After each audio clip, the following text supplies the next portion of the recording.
On a scorching day in bustling Sandville, Snoop Dogg arrived at his newly acquired car dealership, Prestige Auto Gallery. This flagship dealership was not just a place to sell cars, but a reflection of his status as its owner.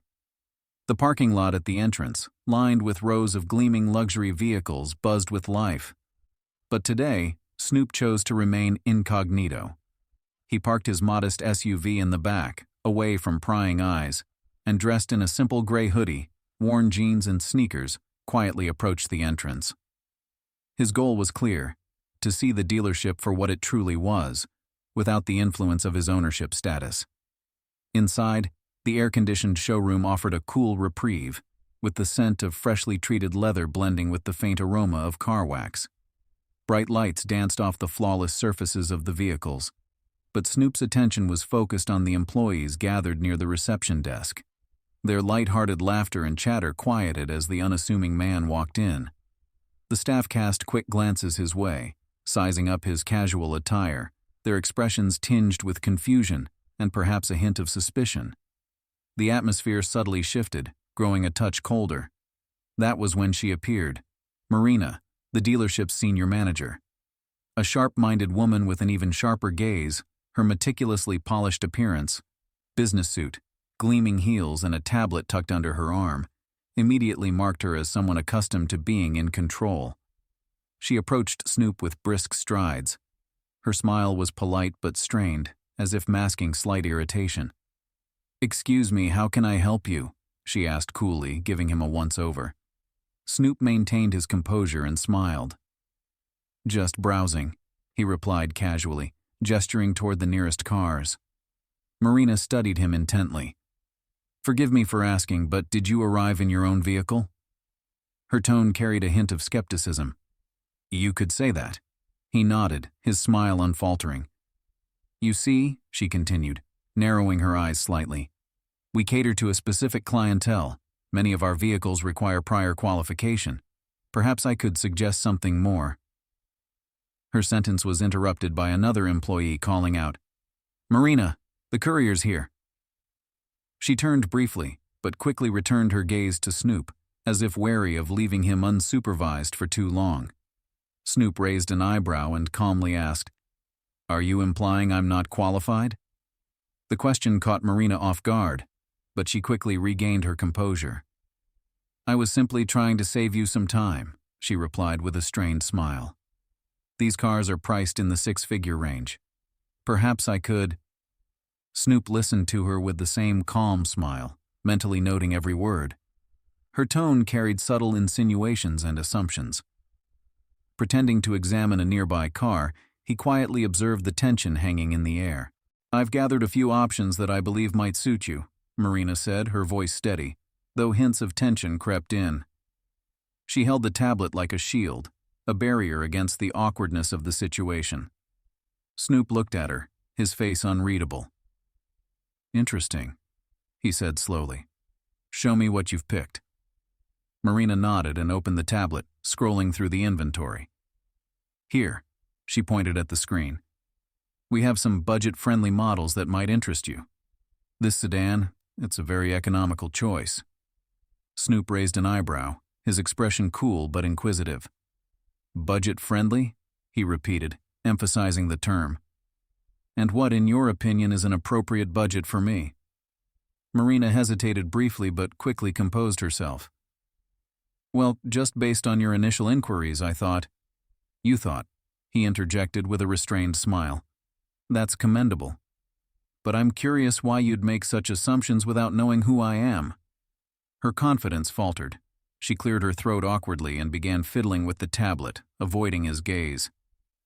"You know," he continued, stepping toward a sleek silver coupe, "this car has an excellent build, but it seems you're not just evaluating the cars, you're evaluating the people who walk in here." Marina opened her mouth to respond, but he raised a hand, gently silencing her. "Relax. This isn't an interrogation, just an observation," he said with a faint smile. The tension in the room was palpable. A few employees, now quiet, watched the exchange from a distance. Marina could feel their eyes on her, but she maintained her professional demeanor. "Perhaps you're right," she finally admitted, regaining some of her composure. In this business, we often have to make assumptions based on first impressions. Yes, and first impressions can be misleading, Snoop said softly. He tapped his fingers lightly on the roof of the coupe as though deep in thought. Especially when you don't know who you're talking to. Marina frowned slightly, but didn't get a chance to reply before a voice called out from behind her. Marina, you won't believe who this is. Turning around, she saw one of her colleagues rushing over, holding up a phone with its screen illuminated. The employee looked excited, as though he'd just uncovered something monumental. That's Snoop Dogg, he whispered almost reverently. Marina's face turned pale. She shifted her gaze to Snoop, who now stood with a faint smile, his arms casually crossed. Yes, that's me, he confirmed calmly. And it seems we've just learned a valuable lesson about judgment. Marina was flustered, but her professionalism wouldn't let her spiral. She took a deep breath and gave a respectful nod. My apologies for my words and assumptions. Snoop regarded her with a soft but serious smile. Apology accepted. But remember this. Every car has its story, just like every person. Never judge by appearances. He took a step toward the exit, pausing at the door. A great dealership starts with great treatment of people. Think about that. With those words, Snoop left Prestige Auto Gallery, leaving behind a lesson no one in the showroom would soon forget. Snoop paused, his eyes scanning Marina's face. She was visibly irritated now. Her condescending glare, barely restrained tone, and dismissive attitude all brought a faint smirk to his lips. Ask me to leave, he repeated, as if testing the words. That's an interesting way to approach a customer. Marina seemed to lose the last shred of patience she had. She straightened up and crossed her arms over her chest. I'm just trying to do my job, she said sharply. If you're not planning to buy anything, maybe it would be better for you to spend your time elsewhere. Snoop tilted his head slightly, as if considering her words. Then, with a calm demeanor, he replied, You're right. Maybe I should spend my time differently. He turned toward the exit, but suddenly stopped mid-step. Pivoting back, he pulled a folded piece of paper from his pocket, the list of budget-friendly options Marina had handed him earlier. You know, I've been thinking, he said evenly. You mentioned the owner was too busy to stop by, but I'm already here. Marina let out a short laugh, the irritation still evident in her voice. You? The owner? She said mockingly. Come on, stop joking. Snoop turned fully to face her, his expression calm but commanding. His gaze was steady, cutting through her facade and making it clear that this was no joke. Yes, I'm the owner, he said, his voice low but resolute. For a moment the showroom was completely silent. A few employees who had been watching from afar froze, their expressions a mix of shock and disbelief. Marina's mouth opened as if to protest, but no words came out.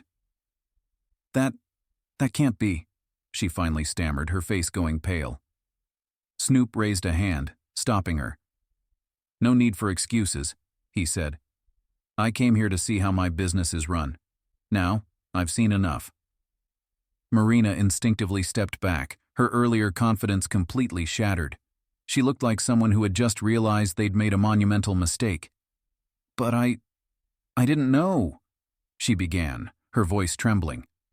Exactly, Snoop interrupted.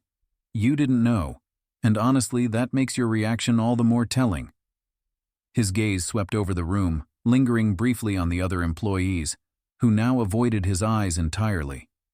It's not just about selling cars, he continued. It's about respecting the people who walk in here. Every one of them is a customer, no matter how they look or what they wear. With that, he pulled out his phone, dialed a number, and waited briefly before speaking. Hey, it's me. Yes, I'm at the dealership. Gather all the staff for a meeting in 5 minutes. Ending the call, he turned back to Marina. We're going to have an interesting conversation, he said, his smile faint but sharp. Marina could only nod, her face a mixture of shame and panic. She stood rooted to the spot, silently praying that the day wouldn't end worse than it already had. Snoop stood calmly, exuding an air of complete control. His gaze swept confidently across the room as the silence grew increasingly oppressive. Employees exchanged nervous glances, trying to piece together what was happening. Marina shifted uneasily, gripping her tablet so tightly her knuckles turned white. Finally, the door to the office at the back of the dealership opened, and a man in an expensive suit entered the showroom. His confident stride and commanding presence made it clear this was the manager. He stopped, looking first at Marina, then at Snoop. "Snoop!" he exclaimed in surprise, his face breaking into a broad smile. "I wasn't expecting to see you today." The manager's words made Marina freeze. Her gaze darted between the two men and her face turned pale as realization dawned. "I'm glad you could come so quickly," Snoop said with a nod to the manager. "It seems we have a bit of a misunderstanding here." The manager scanned the room, immediately sensing the tension in the air. "Is this something serious?" he asked, his tone polite but wary. Snoop gave a small smirk. "Let's call it educational," he replied. "I came in as a regular customer to see how things are run, and, well, I've seen quite a lot." The manager frowned slightly, his gaze landing on Marina. "I trust the service was up to our usual standards?" he asked, though a hint of concern already laced his voice. Snoop met his eyes and slowly shook his head. "Not even close. It seems some of your staff are a bit too quick to decide who's worth their attention and who isn't." Marina swallowed hard, struggling to find her voice. I didn't realize he was," she began, but her words trailed off under the weight of the manager's stern stare. "Exactly," Snoop interjected, his tone calm but firm. "You didn't realize. But that's no excuse for failing to show respect." The manager let out a heavy sigh and turned to Marina. "Is this true?" he asked, his voice sharp. I just thought," she started, but her words faltered as she realized any justification would only make things worse. Snoop stepped forward, his presence commanding. "Respect is the foundation of any business," he said. "No matter who walks through those doors, every customer deserves to be treated with dignity. From what I've seen, that's something you need to work on here." The manager nodded, his expression grave. "You're absolutely right, Snoop. We'll address this immediately." Snoop's expression softened slightly as he smiled. "I hope so, because if things don't change, I might have to find a new dealership for my business." The weight of his words hung heavy in the room, a clear warning the manager couldn't ignore. Turning back to Marina, the manager's tone was cold and resolute. "We'll talk later," he said firmly before shifting his attention back to Snoop. "Thank you for bringing this to my attention." Snoop gave a slight nod. "Always happy to help," he replied, striding toward the exit. As the door closed behind him, the room was left in a tense, deafening silence. Marina felt the weight of her colleagues' stares and knew this was a day she wouldn't soon forget.